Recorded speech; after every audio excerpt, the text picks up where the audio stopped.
नमस्ते प्यारे बच्चों, कैसे हैं आप सभी। आप यहाँ पर देख सकते हैं कक्षा 8 के लिए हिंदी ओलंपियाड फाउंडेशन के द्वारा 2023 में जो परीक्षा करवाई गई थी उसका ये प्रश्न पत्र है।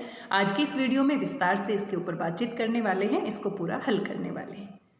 कक्षा 1 से लेकर कक्षा 10 तक के सभी प्रश्न पत्र हिंदी ओलंपियाड फाउंडेशन ने हमें उपलब्ध करवाए हैं। सबसे पहले हिंदी ओलंपियाड फाउंडेशन मंच का हम धन्यवाद देते हैं। आप यहाँ पर ये पूरा प्रश्न पत्र देख सकते हैं और यहाँ पर हिंदी ओलंपियाड फाउंडेशन की वेबसाइट का लिंक भी आप देख सकते हैं। अगर आप 2024 की परीक्षा देना चाहते हैं तो आप अपने स्कूल की तरफ से भी रजिस्ट्रेशन करवा सकते हैं या पर्सनल लेवल पर भी रजिस्ट्रेशन करवा सकते हैं। हिंदी ओलंपियाड फाउंडेशन की वेबसाइट यहाँ पर देख सकते हैं आप www.hindiolympiad.com। प्यारे बच्चों, 2024 की परीक्षा के लिए आप रजिस्ट्रेशन करवा सकते हैं। रजिस्ट्रेशन ओपन है और आपकी जो फीस लगने वाली है वो 150 रुपये है। अगर आप लेट करवाएंगे तो फिर आपकी फ़ीस बढ़ जाती है, 180 रुपये हो जाती है। और साथ में जो पंजीकरण यहाँ पर लिखा हुआ है उसका मतलब होता है रजिस्ट्रेशन। 31 अगस्त 2024 तक आप रजिस्ट्रेशन करवा सकते हैं, चाहे आप स्कूल से करवा रहे हैं, चाहे आप पर्सनल लेवल पर करवा रहे हैं। अगर आप पर्सनल लेवल पर करना चाहते हैं तो इससे रिलेटेड पूरा वीडियो मैंने अपलोड किया हुआ है। आप देख सकते हैं कि वेबसाइट पर जाकर कैसे आपने रजिस्ट्रेशन करना है और कैसे आप फीस भर सकते हैं। साथ में जैसे आप रजिस्ट्रेशन कर लेते हैं तो आपको सिलेबस के बारे में, आपको सैम्पल पेपर्स, आपके मॉक टेस्ट और साथ में आपके डेली बेसिस पर आपके क्विज वगैरह भी आते हैं, वहाँ से आप प्रैक्टिस कर सकते हैं। और जो परीक्षाएं आयोजित की जाएंगी वो देखो, सितंबर में कोई भी डेट आपके स्कूल को मिल सकती है या आपको मिल सकती है, अक्टूबर में मिल सकती है और नवंबर में मिल सकती है। तो ये पूरी जानकारी हिंदी ओलंपियाड फाउंडेशन की वेबसाइट पर भी उपलब्ध है, आप वहाँ पर देख सकते हैं। कक्षा 1 से कक्षा 10 के लिए परीक्षा आयोजित की जाती है। सिर्फ भारत में ही नहीं बल्कि भारत के अलावा कुछ और भी देश है जहाँ पर इस परीक्षा का आयोजन किया जाता है। हिंदी ओलंपियाड फाउंडेशन मंच हिंदी भाषा के प्रचार प्रसार के लिए महत्वपूर्ण कार्य कर रहा है, इसलिए हम इस कार्य की सराहना करते हैं और साथ में हिंदी ओलंपियाड फाउंडेशन को हम बहुत बहुत बधाई देते हैं। यहाँ पर आप देख सकते हैं hindiolympiad.com, ये इनकी वेबसाइट है और यहाँ पर जाकर आप पंजीकरण का मतलब होता है रजिस्ट्रेशन कर सकते हैं। प्यारे बच्चों, आप यहाँ पर प्रश्न पत्र देख सकते हैं। सबसे पहले आपको विद्यालय का नाम लिखना होता है। प्रतियोगी, आप सभी बच्चे जो परीक्षा में बैठने वाले हैं, परीक्षा को देने वाले हैं, उन्हें प्रतियोगी कहते हैं। यहाँ पर आपको अपना नाम लिखना है। हस्ताक्षर को छोटे रूप में लिखा गया है। हस्ताक्षर का मतलब सिग्नेचर होता है, यहाँ पर सिग्नेचर करने हैं। और अनुक्रमांक हम रोल नंबर को कहते हैं। तो ये पूरी जानकारी आपको भरनी है। कक्षा 8 के लिए अभ्यास प्रश्न पत्र है 2023 का और यहाँ पर कुल 100 अंक आपके होते हैं और 1 घंटे का आपको समय दिया जाता है। साथ में कुछ निर्देश भी दिए गए हैं, आइए इनको भी पढ़ लेते हैं। और यहाँ पर साफ साफ लिखा हुआ है कि सभी प्रश्नों को आपने बहुत ध्यान से पढ़ना है और आपको 2 चीज़ें मिलती है। एक तो आपका प्रश्न पत्र होता है, क्वेश्चन पेपर होता है, और दूसरा आपको OMR शीट अलग से मिलती है। आपको 2 चीज़ें मिलती है, एक तो आपका प्रश्न पत्र होता है और दूसरी OMR शीट होती है। तो जो भी उत्तर आप भरेंगे वो OMR शीट में आप भरेंगे। तो सभी प्रश्नों को ध्यानपूर्वक पढ़ना है और जो सही गोला आपने भरना है वो OMR शीट में भरना है। सभी प्रश्नों के 2 अंक है और टोटल आपके 100 अंक है, तो यानी कि 50 प्रश्न आपके आएंगे और हर एक प्रश्न को सही करने पर 2 अंक मिलेंगे और आपके कुल कितने अंक हो जाते हैं? 100 अंक हो जाते हैं। अगर कोई भी प्रश्न आप अटेम्प्ट नहीं करते हैं, गोला नहीं भरते हैं, अगर आपने प्रश्न को हल नहीं किया है तो ना ही नंबर मिलेंगे और ना ही नंबर कटेंगे।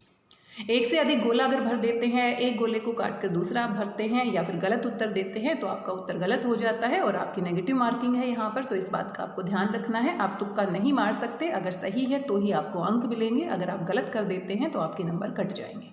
और साथ में यहाँ पर साफ साफ लिखा हुआ है सभी प्रश्नों के उत्तर केवल OMR शीट में भरने हैं। क्योंकि कई बार क्या होता है कि जो विद्यार्थी होता है, अगर वो पहली बार परीक्षा दे रहा होता है तो जो उसका प्रश्न पत्र होता है, मान लीजिए पहला सवाल यहाँ पर है और उसको अगर सही उत्तर यहीं पर मिलता है तो यहीं पर वो निशान लगाता हुआ चला जाता है।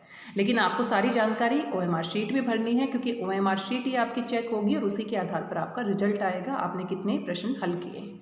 आइए अब इस पूरे प्रश्न पत्र को हल कर लेते हैं। अगर आप प्रश्न पत्र को देख लेते हैं तो 2024 में ये परीक्षा अगर आप देते हैं तो आपको बहुत मदद मिलती है और साथ में आप तैयारी कर सकते हैं।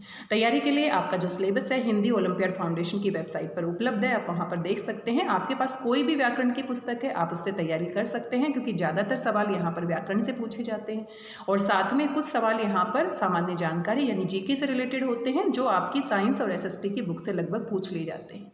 तो इस तरीके से आप तैयारी कर सकते हैं और इसमें अगर आप बहुत अच्छा स्कोर करते हैं तो इसका 2nd राउंड का पेपर भी होता है। आपको गोल्ड मेडल मिलता है, सिल्वर मेडल, ब्रॉन्ज मेडल मिलता है और पार्टिसिपेशन सर्टिफिकेट भी मिलती है।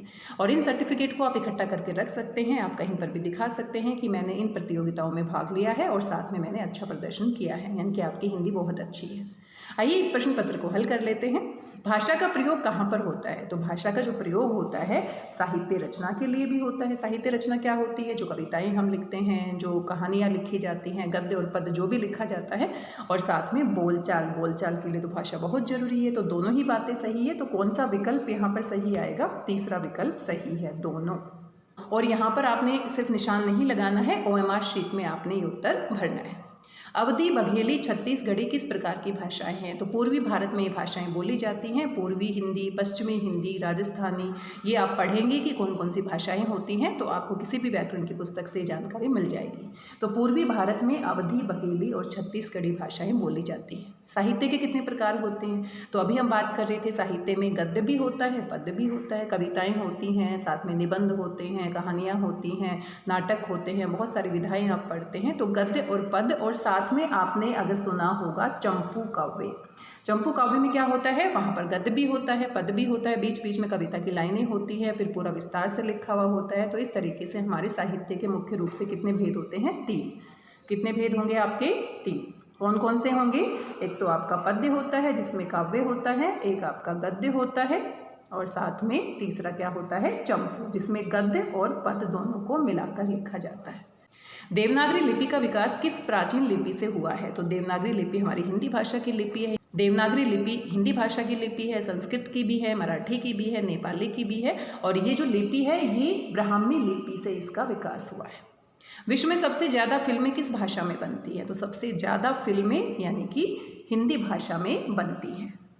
अनुनासिक में स्वरों का उच्चारण कैसे होता है? तो अनुस्वार बिंदु को कहते हैं, अनुनासिक चंद्र बिंदु को कहते हैं। बिंदु में सिर्फ नाक से ध्वनि निकलती है, और साथ में जब हम अनुनासिक चंद्र बिंदु का प्रयोग करते हैं तो नाक और मुंह दोनों से ध्वनि निकलती है, यानी कि तीसरा विकल्प यहाँ पर क्या है? सही है।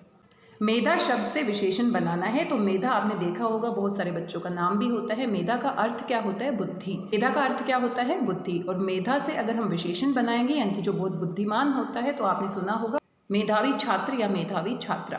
तो मेधावी क्या होता है? जिसमें बहुत बुद्धि होती है, यानी कि दूसरा विकल्प क्या है? सही है। नीरज का विच्छेद है, तो संधि विच्छेद यहाँ पर पूछा गया है। वैसे तो इसमें विसर्ग संधि होती है, इसमें होता है नी और जमा रज, लेकिन इसको हम दूसरे तरीके से भी हम कर सकते हैं। निर, विसर्ग के स्थान पर हम क्या लगाते हैं? र, और निर और रज। तो यहाँ पर ये ऑप्शन नहीं दिया गया है विसर्ग संधि वाला, यानी कि यहाँ पर व्यंजन संधि है। तो यहाँ सबसे सही विकल्प के साथ आपको जाना है। तो सबसे सही विकल्प आपका कौन सा है? निर और रज। नीर और रज नहीं होगा, और नी और रज नहीं होगा। उद्धार में कौन सी संधि है? तो संधि को आपको अच्छे से तैयार करना है। संधि से आप देख रहे हैं सवाल पूछे जा रहे हैं। तो उद्धार जो है, अगर आप थोड़ा सा ध्यान देते हैं, आपने संधि पढ़ी है तो आप समझ गए होंगे, व्यंजन संधि का उदाहरण है। और ये कैसे टूटेगा? उत जमा हार। उत जमा हार यानी कि उद्धार। तो यहाँ पर व्यंजन है, यहाँ पर भी व्यंजन है, और ये क्या है? व्यंजन संधि।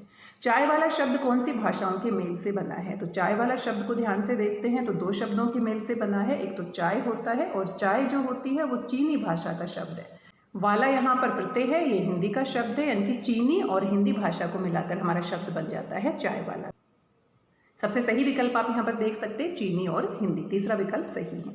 योजक को अन्य किस नाम से जाना जाता है? योजक का मतलब क्या होता है? जोड़ने के लिए हम प्रयोग करते हैं, और जोड़ने के लिए समुच्चय बोधक। समुच्चय बोधक शब्द जो होते हैं वो 2 वाक्यों को या 2 शब्दों को जोड़ने का काम करते हैं। निंदा का विलोम है, तो निंदा क्या होता है? किसी की बुराई करना, और निंदा का विलोम होगा यानी कि स्तुति। स्तुति क्या होता है? किसी की प्रशंसा करना। निंदा का विलोम क्या होगा? स्तुति होगा, निंदा स्तुति। बिजली, स्त्री, लक्ष्मी पर्यायवाची हैं, तो ये आप समझ ही गए होंगे। करंट, करंट तो देखो अंग्रेजी का शब्द है। नदी, नदी अलग ही होता है। और चपला, चपला हम किसे कहते हैं? चपला हम बिजली को भी कहते हैं, चपला हम स्त्री के लिए प्रयोग करते हैं, और चपला हम लक्ष्मी जी को भी कहते हैं। प्रमाण द्वारा सिद्ध, वाक्यांश के लिए एक शब्द पूछ लिया गया है। जो प्रमाण द्वारा सिद्ध हो जाता है वो क्या होता है? प्रमाणित होता है। हैंस प्रूव्ड, हम कोई प्रूफ देते हैं और प्रूफ के बाद हम बात को सिद्ध कर देते हैं। तो प्रमाण के द्वारा जो सिद्ध होता है वो क्या होता है? प्रमाणित। मुझे तुम्हारी खालिस्तान नहीं चाहिए, तो मुझे तुम्हारी दया नहीं चाहिए। कृपा तो नहीं आएगा, तो यहाँ पर कौन सा विकल्प सही है? दया। मुझे तुम्हारी दया नहीं चाहिए।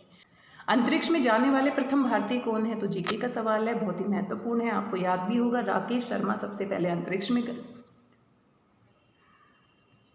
राकेश शर्मा सबसे पहले अंतरिक्ष में गए थे। सुनीता विलियम्स है, सुनीता शर्मा नहीं आएगा। और राजेश शर्मा यहाँ पर उल्टा पुल्टा करके लिख दिया है।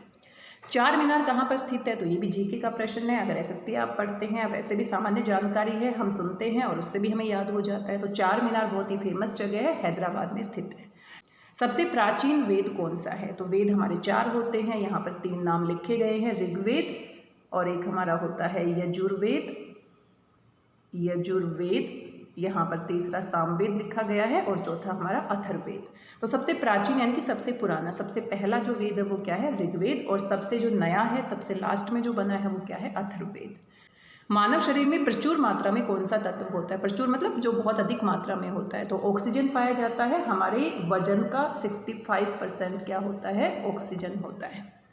अणु और अणु का अर्थ है, तो यहाँ पर शब्द युग्म दिया गया है। दो शब्द है जो एक जैसे लग रहे हैं लेकिन दोनों के अर्थ अलग हैं। अणु का मतलब क्या होता है, पीछे, और अणु क्या होता है, कण को कहते हैं, पार्टिकल्स को कहते हैं। तो कौन सा विकल्प सही है आपका, दूसरा। पहले में उल्टा लिखा हुआ है तो थोड़ी सी जानकारी है, थोड़ा सा ध्यान देते हैं तो आप सही के साथ जा सकते हैं। सबसे अधिक पर्यायवाची किस भाषा में है, हिंदी भाषा में सबसे अधिक पर्यायवाची माने जाते हैं। हिंदी भाषा में संस्कृत के शब्दों को भी स्वीकार किया गया है, साथ में देशज शब्द भी आ जाते हैं, विदेशज शब्द भी आ जाते हैं। तो हिंदी भाषा में सबसे अधिक पर्यायवाची शब्दों को शामिल किया गया है। कौन सा शब्द पुस्तक का पर्याय नहीं है, तो ग्रंथ होता है, वो भी पुस्तक होती है। पोथी हम पुस्तक को कहते हैं। पोथी पढ़े जग मुआ, पंडित भया ना कोई, ढाई आखर प्रेम की, पढ़ी सो पंडित होए। ये कबीरदास जी का बहुत ही प्रसिद्ध दोहा है। ग्रंथी का क्या होता है, ग्रंथी का हम कहते हैं गांठ को। ग्रंथि का आपका तत्सम शब्द है, संस्कृत का है। ग्रंथि का क्या होती है, गांठ होती है। तो यानी कि नहीं है पूछा है तो तीसरा विकल्प सही है। प फ ब भ म का उच्चारण किससे होता है, तो बोलकर देखिए। प तो आपके जो होठ हैं वो मिल रहे हैं, फ ब भ म तो आपके होठों की सहायता से उच्चारित हो रहे हैं, तो यानी कि ओष्ठ। शुद्ध हिंदी में होठ को हम क्या कहेंगे, ओष्ठ। 19 में उपसर्ग है, उपसर्ग पहले लगते हैं और प्रत्यय आपके बाद में लगते हैं। तो 19 में क्या है, उन। 19 में उपसर्ग है तो 19 में उपसर्ग क्या है, उन। आचार्य जी बहुत बड़े घुमक्कड़ हैं, प्रत्यय युक्त शब्द छाटिए। तो घुमक्कड़ में अक्कड़ प्रत्यय लगा हुआ है, घूमना और अक्कड़, तो अक्कड़ बाद में लगा हुआ है, तो ये आपका प्रत्यय है। कष्ट साध्य में कौन सा समास है, तो सबसे पहले अगर आपको अर्थ समझ में आ जाता है तो आप आसानी से इसको हल कर सकते हैं। कष्ट साध्य क्या होता है, जिसको बहुत मुश्किल से साधा जाता है, तो कष्ट से साध्य यानी कि करण कारक, कष्ट से साधा जाता है। तिरंगा में कौन सा समास है, तो समास और संधि आपको अच्छे से तैयार करनी है। तिरंगा में पहला पद क्या है, तीन, और तीन रंगों का समाहार यानी कि क्या है आपका द्विगु समास। तीन रंगों का समाहार यानी कि द्विगु समास।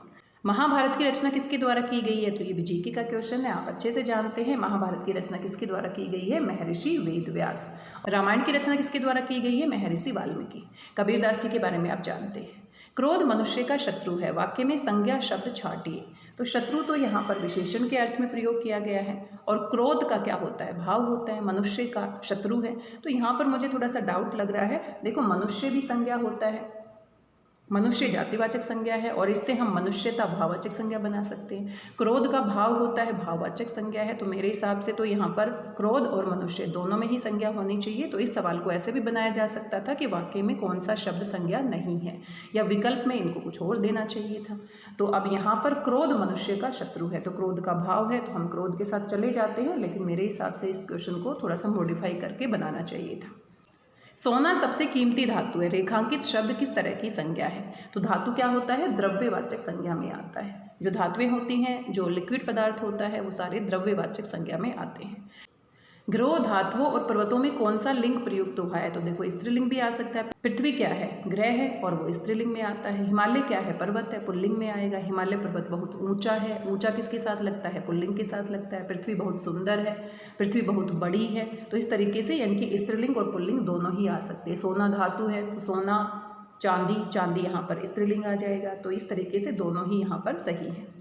गृह स्वामी बहुत देर तक खालिस्तान की प्रतीक्षा करता रहा, तो गृह स्वामी, और इसका लिंग आपको बदलना है, तो गृह स्वामी, और इसी से क्या बन जाएगा, गृह स्वामिनी। स्वामी का क्या बनता है, स्वामिनी। गृह दोनों में सेम रहेगा, तो ये आपका तीसरा विकल्प क्या है, सही है।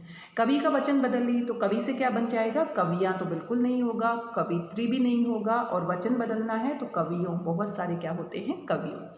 भक्त दर्शन हेतु मंदिर गया, रेखांकित शब्द में कौन सा कारक है, तो दर्शन हेतु, हेतु यानी के लिए, संप्रदान के लिए, किसके लिए गया, दर्शन करने के लिए। तो क्या है आपका तीसरा विकल्प सही है। तू, तेरा, तुझे, तुम्हें कौन से सर्वनाम है? तो मैं, मेरा, मुझे, हमें, ये क्या होता है? प्रथम पुरुष होता है। तू, तेरा, तुझे, तुम, ये क्या होते हैं आपके सेकंड पर्सन यानी कि मध्यम पुरुष होते हैं। और वह, उसका, उसे, उन्हें क्या होता है? अन्य पुरुष। तो यहाँ पर किसकी बात हो रही है? सेकंड पर्सन की। तो ये क्या है? मध्यम पुरुष। भारत की राष्ट्रीय मिठाई कौन सी है? तो जलेबी भारत की राष्ट्रीय मिठाई है। संसार का सबसे बड़ा मरुस्थल, जीके के सवाल है, सहारा मरुस्थल, और ये बहुत ही गर्म मरुस्थल भी है। नियम, खालिस्तान दिया गया है, आचरण मत करो। तो नियम के विपरीत यानी कि नियम जो बने हैं उनके अनुसार आचरण करना चाहिए। आचरण का मतलब क्या होता है? व्यवहार करना। तो नियम के विपरीत काम नहीं करना चाहिए। तो कौन सा विकल्प सही होगा? दूसरा। यद्यपि वह गरीब है, फिर से खालिस्तान दिया गया है, ईमानदार है, सही विकल्प आपको यहाँ पर चुनना है। यद्यपि वह गरीब है क्योंकि ईमानदार है, बिल्कुल सही नहीं है। और ईमानदार है, ऐसा भी नहीं है। तो यद्यपि के साथ क्या लगता है? जोड़े के रूप में क्या प्रयोग होता है? किंतु। यद्यपि वह गरीब है लेकिन फिर भी वो क्या है? ईमानदार है। वह व्यक्ति जो यहाँ आया था वह बहुत बीमार है, किस प्रकार का वाक्य है? तो जो यहाँ आया था वह बहुत बीमार है, यानी कि मिश्र वाक्य है। यहाँ पर एक आश्रित उपवाक्य है और एक प्रधान उपवाक्य है। तो थोड़ा सा आप ध्यान देते हैं तो आप आसानी से इन प्रश्नों को हल कर सकते हैं। मैं जल्दी जल्दी से इन प्रश्नों को हल करवा रही हूँ, लेकिन आप इनको अगर पहले से पढ़ लेते हैं, ये सारे टॉपिक आपने पढ़े हैं, तो फिर आपको आसानी से समझ में आ जाते हैं। तो प्यारे बच्चों, आपने देखा यहाँ पर 40 प्रश्न दिए गए थे, लेकिन 10 सवाल और भी हैं जो अपठित गद्यांश और काव्यांश से पूछे गए हैं। तो यहाँ पर आप देख सकते हैं कुछ कविता की लाइनें हैं, इनको पढ़ना है, ध्यान से समझना है, और फिर यहाँ से आपके 5 सवाल पूछे जाएंगे। इसी तरीके से आपको एक अनुच्छेद दिया जाएगा, कुछ पंक्तियाँ दी जाएंगी, उनको ध्यान से पढ़ना है और 5 सवाल वहाँ से पूछे जाएंगे। तो इनको थोड़ा सा ध्यान देने से आप यहाँ पर आसानी से हल कर सकते हैं। आइए जल्दी से इसे पढ़ लेते हैं। मैं बढ़ा ही जा रहा हूँ पर तुम्हें भूला नहीं हूँ, चल रहा हूँ क्योंकि चलने से थकावट दूर होती है। क्यों चल रहा है कवि? क्योंकि चलने से उसकी थकावट दूर होती है। चाहता तो था कि रुक ले पार्श्व में क्षण भर तुम्हारे, कि कुछ समय के लिए तुम्हारे पास में रुक जाता, लेकिन किंतु अगणित स्वर बुलाते हैं मुझे बाहें पसारे, लेकिन बहुत सारी जिम्मेदारियां मुझे बुलाती हैं। अनसुनी करना उन्हें भारी प्रवंचना कापुरुषता। कापुरुषता क्या होती? कायरता। अगर मैं उनको अनसुनी करूंगा, उन पर ध्यान नहीं दूंगा, तो ये बहुत ही कायरता का काम होगा। मुंह दिखाने योग्य रहेगी न मुझको स्वार्थपरता, और अगर मैं स्वार्थी बन जाता हूँ, मैं तुम्हारे पास थोड़ी देर के लिए रुक जाता हूँ, मैं बाकी जिम्मेदारियों को भूल जाता हूँ, तो ये मेरी स्वार्थपरता होगी। इसलिए ही आज युग की दहली को लांघ कर, दहली क्या होती है? दहलीज आप कह सकते हैं, चौखट आप कह सकते हैं। पथ नया अपना रहा हूँ पर तुम्हें भूला नहीं हूँ, कि मैं तुम्हें भूला नहीं हूँ लेकिन नए रास्ते पर मैं आगे बढ़ रहा हूँ, क्योंकि मनुष्य को हमेशा आगे बढ़ते रहना चाहिए। अगर उसके जीवन में कोई लक्ष्य है तो उसको प्राप्त करने के लिए उसको बहुत सारी चीज़ें करनी पड़ती हैं। आज शोषक शोषितों में हो गया जग का विभाजन। तो ये पूरा जो संसार है, जग क्या होता है? संसार। विभाजन यानी कि बंटवारा हो गया है, एक शोषक वर्ग बन गया है और दूसरा शोषित वर्ग बन गया है। अस्थियों की नींव पर अकड़ खड़ा प्रासाद का तन। एक तो प्रसाद होता है, भगवान का भोग होता है, और प्रासाद क्या होता है? महल। तो यहाँ पर जो अस्थियों की नींव पर जो शोषित हैं, उनकी अस्थियों के ऊपर जो बड़े बड़े जो शोषक वर्ग हैं, उन्होंने अपने महल खड़े कर लिए हैं, वो उनका शोषण करते हैं, उन पर अत्याचार करते हैं। कवि क्यों चलता जा रहा है? तो अभी हमने देखा था कवि चल रहा है क्योंकि उससे थकान दूर होती है, यानी कि थकान को दूर करने के लिए। तो काव्यांश के हिसाब से उत्तर देना है, वैसे लक्ष्य तक पहुँचने के लिए भी हो सकता है गहरे अर्थ में। कवि की इच्छा क्या थी? तो कवि की इच्छा तो थी कि थोड़ी देर के लिए वो विश्राम कर ले, उसके पास में रुक जाए, लेकिन फिर भी वो आगे चल रहा था। कवि लोगों की आवाज़ को अनसुना नहीं कर पाता। क्यों नहीं कर पाता? धोखा नहीं देना चाहता, कायर नहीं बनना चाहता, क्योंकि फिर वो कायर पुरुष बन जाएगा। कवि के अनुसार स्वार्थपरता का क्या परिणाम होगा? तो कवि के अनुसार अगर वो स्वार्थी बन जाता है तो उसका क्या परिणाम होगा? कि वो कहीं पर भी मुंह दिखाने लायक नहीं होगा, मुंह दिखाने लायक नहीं होगा। वर्तमान में विश्व किन 2 वर्गों में बंट गया है? एक शोषक वर्ग बन गया है और दूसरा शोषित वर्ग बन गया है। तो दूसरा विकल्प सही है। थोड़ा सा ध्यान से अगर आप पढ़ेंगे तो आसानी से इन प्रश्नों को हल कर सकते हैं। और बाकी के जो 5 प्रश्न हैं वो यहाँ से पूछे गए हैं। आइए जल्दी से इसको भी पढ़ लेते हैं। परिश्रम सफलता की कुंजी है, ये तो सभी जानते हैं। इसका अर्थ ये हुआ कि यदि जीवन में सफलता पाना चाहते हो तो परिश्रम करो। वही व्यक्ति अपने लक्ष्य को प्राप्त करता है जो मेहनत करता है। जो केवल भाग्य के सहारे चलते हैं उनका काम कभी पूरा नहीं होता। गीता में श्री कृष्ण ने भी कहा है, कर्म करो और फल ईश्वर पर छोड़ दो, यानी परिश्रम करते रहो और भाग्य ईश्वर पर छोड़ दो। यदि हम परिश्रम न करें तो सामने थाली में पड़ा हुआ खाना भी अपने आप पेट में नहीं जाएगा, क्योंकि मेहनत तो करनी ही पड़ती है। केवल भाग्य के भरोसे रहने वाला व्यक्ति आलसी और निकम्मा होता है। वह हर बात का दोष केवल किस्मत को देकर हाथ पर हाथ रखकर बैठा रहता है। हाथ पर हाथ रखकर बैठना मुहावरा भी, यानी कि कुछ भी नहीं करता, हमेशा अपनी किस्मत को कोसता रहता है। तो जीवन में सफलता कैसे मिलती है? परिश्रम करने से, मेहनत करने से। और हम सभी जानते हैं प्यारे बच्चों कि बिना मेहनत के कुछ नहीं होता, बिना मेहनत के जय जयकार नहीं होती। किसके न करने पर भूख भी नहीं मिटाई जा सकती? तो कर्म के न करने पर भूख भी नहीं मिटाई जा सकती, क्योंकि अगर हम कर्म नहीं करेंगे तो हम भूखे रह जाएंगे। हम कैसे खाना खाएंगे? खाना खाने के लिए भी मेहनत की आवश्यकता है। गीता का संदेश क्या है? कर्म करो, फल की चिंता मत करो। भाग्य के भरोसे रहने वाला व्यक्ति कैसा बन जाता है? तो जो भाग्य के भरोसे बैठा रहता है वो कामचोर बन जाता है, आलसी बन जाता है। उपर्युक्त दिए गए गद्यांश का उचित शीर्षक। शीर्षक का मतलब क्या होता है? आप इसको क्या नाम देना चाहते हैं? ये किसके बारे में बताया गया है? तो परिश्रम का महत्व है, यहाँ पर मेहनत करने के बारे में बताया गया है। तो गीता का संदेश तो ऐसा नहीं है और लक्ष्य की प्राप्ति ऐसा भी नहीं है। तो परिश्रम और भाग्य के बारे में यहाँ पर बात की गई है। तो सबसे सही नाम क्या होना चाहिए? सबसे सही शीर्षक क्या होना चाहिए? दूसरा विकल्प। सबसे सही विकल्प कौन सा है? दूसरा। प्यारे बच्चों, आज की इस वीडियो में हमने कुल इन 50 प्रश्नों को हल किया है। आपने देखा होगा प्रश्न पत्र कैसा आता है, आप कैसे तैयारी कर सकते हैं, आगे की प्लानिंग आप कर सकते हैं। साथ में 2024 की परीक्षा के लिए आप रजिस्ट्रेशन कर सकते हैं। आज की इस वीडियो में बस इतना ही। आशा करती हूँ जानकारी आपको पसंद आई होगी। अगर आप कुछ पूछना चाहते हैं तो मैसेज करके मुझे बता सकते हैं।